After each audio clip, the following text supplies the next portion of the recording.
Though it may be small, Hong Kong along the southeast Chinese coast is one of Asia's major economic and business hubs. With that, Hong Kong is also one of the prominent aviation hubs in the region in terms of both passenger and cargo traffic. So when you think of Hong Kong and air travel, one of the biggest names that comes to mind is Cathay Pacific, an airline which has seen the rise of Hong Kong as an economic power in Asia, and the city's evolution, including the transfer from Hong Kong as a British territory to being a special administrative region of mainland China. This video will talk about the past and present of Cathay Pacific, Hong Kong's hometown airline.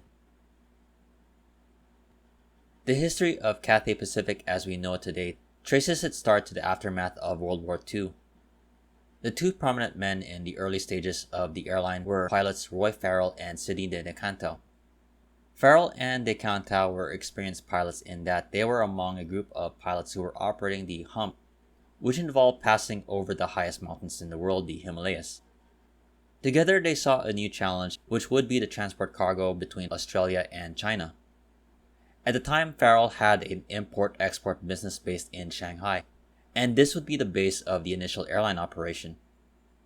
Farrell and Decanto would launch their venture in 1946 using a lone DC-3 aircraft. However, a few months later, Chinese authorities got wind of this operation and they got into some legal trouble.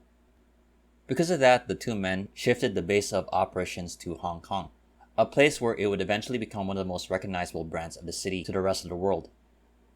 This new airline would take the name of the ancient name of China, Cathay, and both men's vision for the airline across oceans in the future, such as the Pacific, and hence the name Cathay Pacific.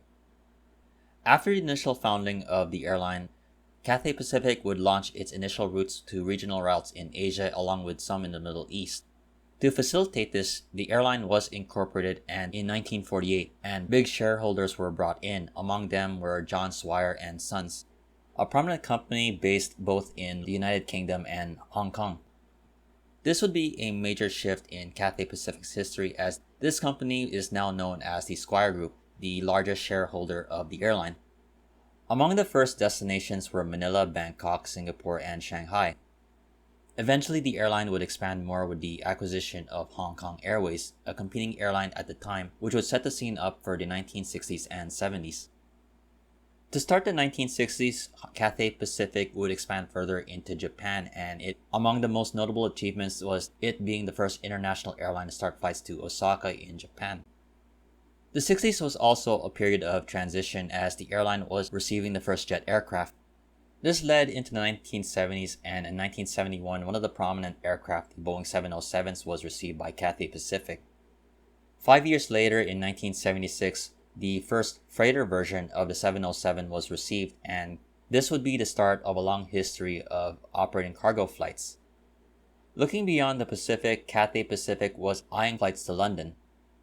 This would take years to set up until 1980 when the airline received its first Boeing 747 jumbo jets, a revolutionary aircraft at the time that would fulfill the vision of Farrell and Decanto in crossing oceans and continents. With the Boeing 747s and long-haul routes established, during the 80s, Cathay Pacific was one of the more prominent airlines to offer 3 cabin classes, first, business, and economy on all flights. While it continued its growth of its network, Hong Kong too attracted more airlines to meet the travel demand as Hong Kong became one of the more prominent aviation hubs in the region. With that, this attracted some new companies, such as Dragon Air, which was founded in 1985 by a group of Hong Kong-based businessmen.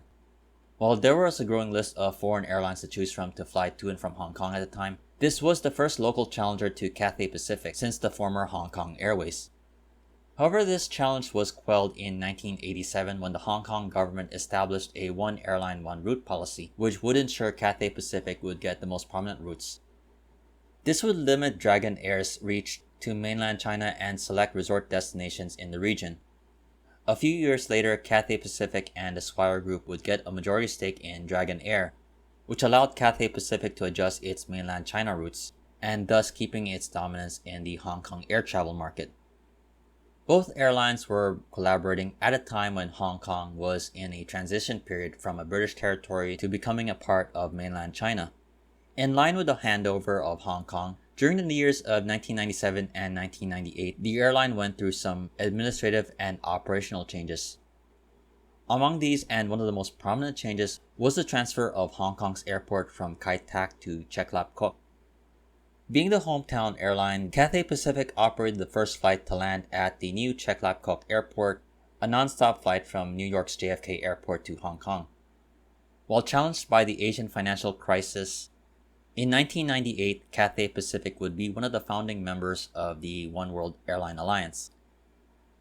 The turbulence that Cathay Pacific experienced amid the Asian financial crisis would lead to challenging times for the airline.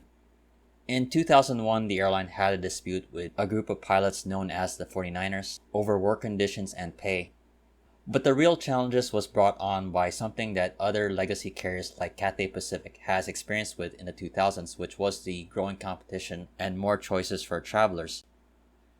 To meet the growing challenges of airlines from near and far, offering alternative travel options for those based in Hong Kong, Dragon Air would eventually become a wholly owned subsidiary of Cathay Pacific, which strengthened Cathay Pacific's market presence, especially on flights to and from mainland China. This move helped Cathay Pacific during the global financial crisis of 2008 and into the 2010s. Going into the 2010s, Cathay Pacific began to modernize its fleet, acquiring Airbus A330s and newer fuel-efficient Airbus A350 jets. As part of an international expansion, new long-haul routes to cities such as Dublin, Washington, D.C., Boston, and Manchester were launched. However, the changing dynamics of the global aviation industry and the new competition amongst low-cost airlines and other regional airlines offerings caught up with the airline. This resulted in Cathay Pacific proposing new restructuring plans in 2016.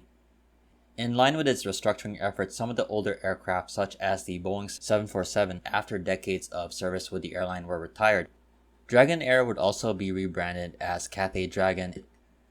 Adding more woes to the airline, in 2018, Cathay Pacific experienced a data breach, affecting the records of over 9 million travelers. After the financial struggles of the mid-2010s, things would eventually turn around for Cathay Pacific. In 2019, it acquired the Hong Kong-based budget airline HK Express, enabling Cathay Pacific to offer both the premium and budget options for travel to and from Hong Kong. However, that same year, Cathay Pacific would experience troubles along with the city of Hong Kong, which would be cast in the political uncertainty, questioning the identity of Hong Kong through street protests starting in the summer of 2019. One way or another, things that happen in the city of Hong Kong eventually affects Cathay Pacific, and the protesters would eventually occupy the arrivals area of the airport for a few days, affecting operations at the airport, including those of Cathay Pacific. This would lead into the 2020 as, like many of their aviation counterparts around the world, Cathay Pacific was affected by the downturn of air travel demand and the groundings of much of its airline fleet. Like in the mid-2010s, Cathay Pacific has now been looking to restructure the airline, and among the most recent moves has been the decision to fold the Cathay Dragon brand. As a general overview of Cathay Pacific as an airline group, it is made up of not just Cathay Pacific, but also HK Express. Cathay Pacific also has a dedicated fleet of cargo aircraft through Cathay Pacific Cargo and also owns stake in Air Hong Kong, a cargo company. Cathay Pacific operates a fleet of over 156 aircraft, including the Airbus A330s, A350s, and Boeing 777 jets. The airline operates also Boeing 747 aircraft, though these are the Dash 8 variants with its cargo division. As for future aircraft, the airline has orders for the new version of the 777, the 777-9s. With the decision to fold the Cathay Dragon brand, Cathay Pacific will take on narrow-body A321neo aircraft. From its hub at Hong Kong, Cathay Pacific operates a network of flights to 76 destinations across the world. After serving as Hong Kong's main airline for over 74 years, it has seen the best and worst of Hong Kong, something as the city has been going through its own political crisis. Cathay Pacific's history has been connected to China one way or the other, and it makes sense that for decades prior, Hong Kong has always been seen as the gateway to do business in mainland China, a status which has benefited Hong Kong as an economic hub of Asia. Despite the challenges of other competing airlines and what the city is going through, Cathay continues to serve the prominent role of being Hong Kong's hometown airline. I definitely hope you enjoyed this history of Cathay Pacific and definitely would love to hear your take on the airline. In the meantime, I hope you enjoyed it. Thank you for watching. This has been Flights in Asia, highlighting the news and updates from the aviation and travel scene in the Asia Pacific. If you like this video, please like, comment, share, and subscribe. Thanks again for watching and have a great day.